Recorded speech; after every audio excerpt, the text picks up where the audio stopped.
একটা কোম্পানি যারা ব্যবসা করতে এসেছিল তারা কিভাবে একটা আস্ত সাম্রাজ্য গড়ে তুলল। এটা কিন্তু শুধু উচ্চাকাঙ্ক্ষার গল্প না, এটা হলো সেই সব কৌশলের গল্প যা ভারতের ইতিহাসকে চিরদিনের জন্য একদম বদলে দিয়েছিল। চলুন দেখে নেওয়া যাক কিভাবে ধূর্ত পরিকল্পনা আর বিশ্বাসঘাতকতা মিলেমিশে ভারতের ইতিহাসকে নতুন করে লিখে দিল। এটাই তো আসল প্রশ্ন, তাই না?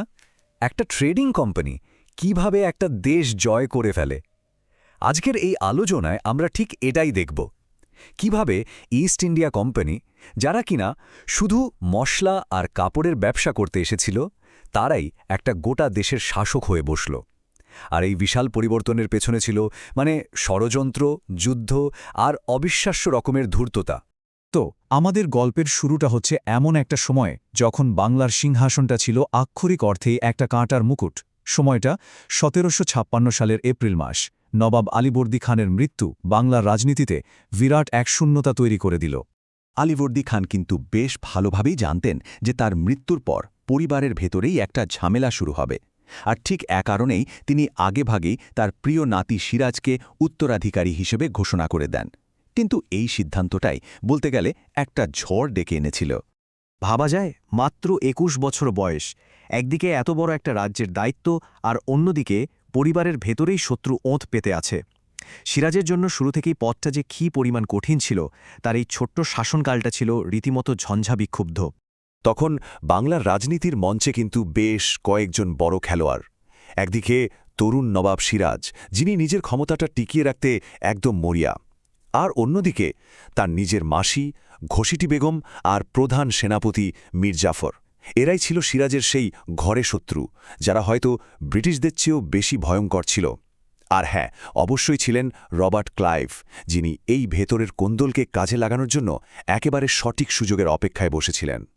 দেখুন, ঘরের ভেতরেই যখন আগুন জ্বলে তখন বাইরের শত্রুরা তো সুযোগ নেবেই, তাই না? চলুন এবার দেখি কিভাবে নতুন নবাব আর ইস্ট ইন্ডিয়া কোম্পানির মধ্যে সংঘাতটা একদম অনিবার্য হয়ে উঠল। ক্লাইভ নবাবকে গিয়ে বোঝালেন যে তারা কাশিম বাজারে একটা কাপড়ের কারখানা বানাতে চান। নবাবও ভাবলেন, এতে তো ভালোই হবে, রাজ্যের লোকেদের কর্মসংস্থান হবে, খাজনাও পাওয়া যাবে। তো তিনি অনুমতিটা দিয়ে দিলেন। কিন্তু এটাই ছিল তার করা সবচেয়ে বড় ভুলগুলোর একটা। আর এখান থেকেই কিন্তু আসল খেলাটা শুরু হলো। ব্রিটিশরা তাদের কথা রাখল না। তারা শুধু যে খাজনা দেওয়াই বন্ধ করে দিল তাই না, উল্টো নবাবের নামে চারপাশে নানা রকম গুজব ছড়াতে শুরু করল। আর তারপর সিরাজ যখন নিজে তদন্ত করে দেখলেন, তখন তো তার মাথায় হাত। আরে, কাপড়ের কারখানার আড়ালে ওখানে তৈরি হচ্ছিল একটা আস্ত বোমা আর গোলাবারুদের কারখানা। এই বিরাট বিশ্বাসঘাতকতার পর সিরাজ আর এক মুহূর্ত চুপ করে থাকতে পারেননি।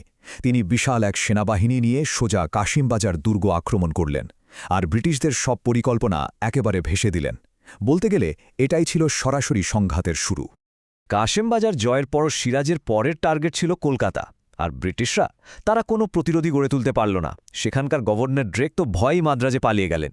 সিরাজ সহজে কলকাতা দখল করে নিলেন, আর তার দাদু আলীবর্দী খানের নামের শহরটার নতুন নাম রাখলেন আলীনগর। এটা ব্রিটিশদের জন্য ছিল একটা বিরাট অপমানের ব্যাপার। ব্রিটিশরা কিন্তু এই অপমানটা হজম করার মতো লোক ছিল না। তারা ভালোভাবেই বুঝে গিয়েছিল যে সামনাসামনি যুদ্ধে সিরাজকে হারানো বেশ কঠিন। তাই তারা বেছে নিল অন্য একটা পথ, ষড়যন্ত্রের পথ। আর এমন এক বিশ্বাসঘাতকতার জাল বোনা হল যা বাংলার ভাগ্যকে চিরদিনের জন্য বদলে দিয়েছিল। ক্লাইভ ঠিক সেই ঘরের শত্রুদের সাথেই যোগাযোগ করলেন। মির্জাফর, রায়দুল্লভ, জগৎ শেঠ সবাইকে একজোট করলেন নবাবের বিরুদ্ধে। চুক্তিটা খুব সহজ ছিল। যুদ্ধের সময় তারা নবাবের সঙ্গে বিশ্বাসঘাতকতা করবে, আর এর বিনিময়ে মির্জাফরকে বাংলার নবাব বানানো হবে। এই তারিখটা ইতিহাসের পাতায় একদম গেঁথে আছে। এই দিন এই পলাশির আমবাগানে বাংলার ভবিষ্যৎ ঠিক হয়ে গিয়েছিল। তবে অস্ত্রের জোরে নয়, বরং বিশ্বাসঘাতকতার মাধ্যমে। ভাবুন একবার সেই দৃশ্যটা।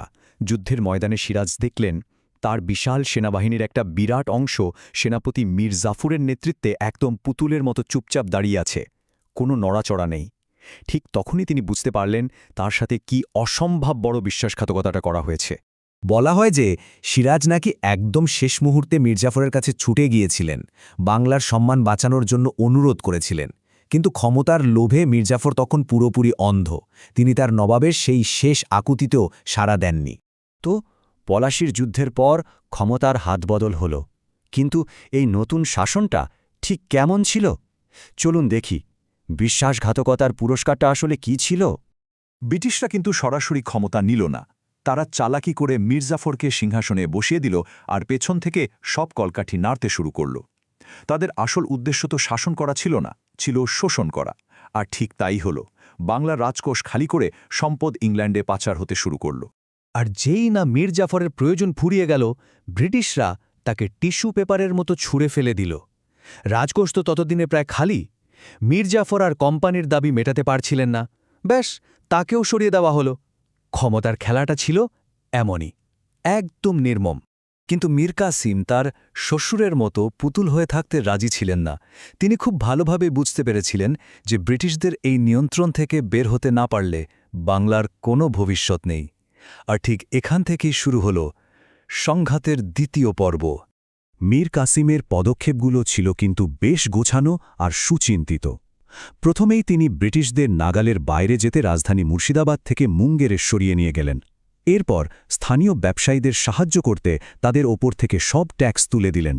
আর সবশেষে ব্রিটিশদের বিরুদ্ধে লড়ার জন্য মুঘল সম্রাট আর অযোধ্যার নবাবের সাথে একটা শক্তিশালী জোট তৈরি করলেন। সোজা কথায়, তিনি একটা বড়সড় যুদ্ধের জন্য নিজেকে তৈরি করছিলেন। 1764 সালের বক্সারের যুদ্ধ, এটা কিন্তু পলাশির মতো কোনো বিশ্বাসঘাতকতার গল্প নয়। এটা ছিল একটা সত্যিকারের সামরিক শক্তির পরীক্ষা।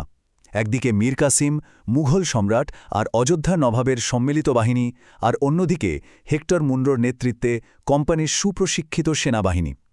এই সামনাসামনি লড়াইয়ে ব্রিটিশরা তাদের সামরিক ক্ষমতা দেখিয়ে দিল আর নির্ণায়কভাবে জিতে গেল। বক্সারের যুদ্ধের পর ব্রিটিশদের সামনে আর কোনো বড় বাধা রইল না। তাদের ব্যবসায়ী থেকে পুরো দস্তুর শাসক হয়ে ওঠার রাস্তাটা এবার একদম পরিষ্কার। বক্সার জয়ের পর কোম্পানি তাদের শেষ আর সবচেয়ে বড় চালটা চালল। তারা দেওয়ানি অধিকার আদায় করে নিল। এর মানে কি? এর মানে হল, কোম্পানি এখন থেকে আইনত বাংলা, বিহার আর উড়িষ্যার সব রকম ট্যাক্স বা রাজস্ব আদায় করার ক্ষমতা পেয়ে গেল। সহজ ভাষায় বলতে গেলে, তারা আর শুধু ব্যবসায়ী রইল না, তারাই হয়ে গেল সরকার। কারণ যার হাতে রাজস্বের নিয়ন্ত্রণ, আসল ক্ষমতা তো তারই হাতে থাকে। একবার ভাবুন তো, 10 বছরেরও কম সময়ে কি অবিশ্বাস্য একটা পরিবর্তন। 1756 সালে যারা ছিল সামান্য ব্যবসায়ী, 1765 সালে তারাই হয়ে গেল একটা বিশাল অঞ্চলের আসল শাসক। পলাশির ষড়যন্ত্র তাদের জন্য দরজাটা খুলে দিয়েছিল, আর বক্সারের যুদ্ধ সেই পথের শেষ বাধাটাকেও সরিয়ে দিল। তাহলে শেষ প্রশ্নটা কিন্তু এটাই থেকে যায়, ইস্ট ইন্ডিয়া কোম্পানির এই বিশাল জয়, এটা কি নিছকই একটা সামরিক সাফল্য ছিল, নাকি এর মূলে ছিল বিশ্বাসঘাতকতা আর গভীর রাজনৈতিক ষড়যন্ত্র? উত্তরটা হয়তো এই দুটোরই একটা জটিল মিশ্রণ। আর ঠিক এ কারণেই এই ইতিহাসটা এত বেশি আকর্ষণীয়।